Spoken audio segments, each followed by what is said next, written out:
Hello friends, welcome to சமையல் diary. இன்றைக்கி நம்ம சமையல் டைரியில் ஒரு சூப்பரான ரொம்ப டேஸ்டான ஹோட்டல் ஸ்டைல் க்ரீமி பன்னீர் பட்டர் மசாலா எப்படி பண்ணுறதுன்னு பார்க்கலாம். இது ரொட்டி, நான், சப்பாத்தி, புலாவ் அப்படின்னு எல்லாத்துக்குமே ஒரு சூப்பரான சைட் டிஷ். ஃபர்ஸ்ட்டு பன்னீரை இது மாதிரி க்யூப்ஸாக கட் பண்ணி மிதமான சூட்டில் இருக்க தண்ணீரில் போட்டு வச்சுருங்க. அப்போ தான் பன்னீர் நல்லா சாஃப்டாக இருக்கும். கிரேவி செஞ்சு முடித்த வாட்டி நம்ம இந்த பன்னீரை சேர்த்துக்கலாம். வாங்க இது எப்படி பண்ணுறதுன்னு பார்க்கலாம். ஃபஸ்ட்டு ஒரு பேனில் 2 டீஸ்பூன் எண்ணெய் சேர்த்திக்கலாம். இது கூட 2 பெரிய வெங்காயம் பொடியாக நறுக்க நம்ம தேவையில்லை.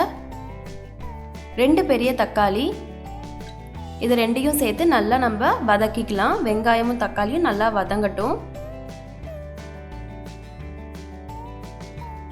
பாருங்கள், இப்போ வெங்காயம் தக்காளி நல்லா வதங்கிடுச்சு. இப்போ இது கூட 1 இன்ச் அளவு இஞ்சி, 4 பல்லு பூண்டு சேர்த்திக்கலாம். இது ஆறட்டும். ஆறின வாட்டி நம்ம மிக்சியில் போட்டு அரைச்சி எடுத்துக்கலாம். பன்னீர் பட்டர் மசாலா க்ரீமியாக வரத்துக்கு நம்ம ஒரு பேஸ்ட்டை ரெடி பண்ணிக்கலாம்.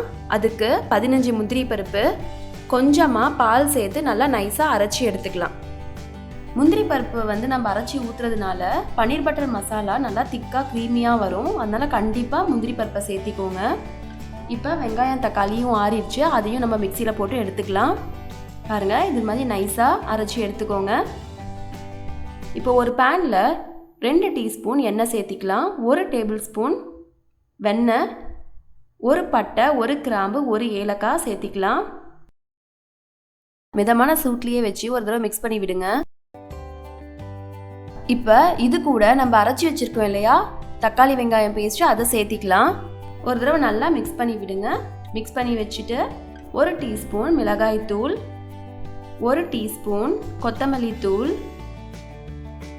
கொஞ்சமாக 1/4 டீஸ்பூன் அளவுக்கு மஞ்சத்தூள், உப்பு தேவையான அளவு, அவ்வளோதான். இப்போ இது ஒரு 4 நிமிஷத்துலேருந்து 5 நிமிஷம் வரைக்கும் மிதமான சூட்லேயே நல்லா பச்சை ஸ்மெல் போகிற வரைக்கும் நல்லா வதக்கி விடுங்க.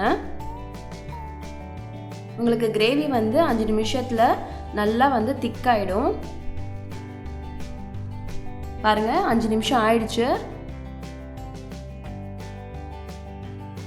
இந்த ஸ்டேஜில் நம்ம முந்திரி பருப்பு அரைச்சி வச்சிருக்கோம் இல்லையா, அதை இதில் சேர்த்திக்கலாம். சேர்த்திட்டு ஒரு தடவை நல்லா மிக்ஸ் பண்ணி விடுங்க. ரொம்ப திக்காக இருந்துச்சு அப்படின்னா நீங்கள் தேவையான அளவு பால் கொஞ்சம் சேர்த்திக்கோங்க. மிதமான சூட்லேயே ஒரு 2 நிமிஷம் நல்லா மிக்ஸ் பண்ணி விடுங்க. கொதிப்பு வரட்டும். பாருங்க, இப்போ நல்லா கொதிக்க ஆரம்பிச்சிருச்சு. இந்த ஸ்டேஜில் சிம் பண்ணிவிடுங்க. சிம் பண்ணிவிட்டு பன்னீர் இருக்கு இல்லையா, அதை நம்ம சேர்த்துடலாம். எப்பயுமே பன்னீரை சுடு தண்ணியில் போட்டு வச்சிங்க அப்படின்னா பன்னீர் ரொம்ப சாஃப்டாக இருக்கும். பன்னீரை சேர்த்திட்டு 2 நிமிஷம் சிம்லேயே இருக்கட்டும். அதுக்கப்புறம் நம்ம ஸ்விட்ச் ஆஃப் பண்ணிடலாம். பரிமாறத்துக்கு முன்னாடி மறக்காமல் இதில் கொத்தமல்லி தழை பொடியாக நறுக்கி சேர்த்திக்கோங்க. அது பன்னீர் பட்டர் மசாலாவுக்கு ரொம்ப நல்ல ஒரு வாசனையை தரும். பார்க்கவே ரொம்ப நல்லா இருக்குல்ல. வீட்டில் நீங்களும் கண்டிப்பாக ட்ரை பண்ணி பாருங்கள். நம்ம க்ரீமே இல்லாமல் க்ரீமியாக பன்னீர் பட்டர் மசாலா செஞ்சுருக்கோம். இது ஹோட்டலில் சாப்பிட்ற மாதிரியே அவ்வளோ டேஸ்ட்டாக ரொம்ப சூப்பராக இருக்கும். ட்ரை பண்ணிவிட்டு எப்படி இருந்ததுன்னு எனக்கு கமெண்ட்டில் சொல்லுங்கள். இந்த வீடியோ உங்களுக்கு பிடிச்சிருந்தது அப்படின்னா மறக்காமல் சமையல் டைரிக்கு சப்ஸ்கிரைப் பண்ணுங்கள். Bye friends.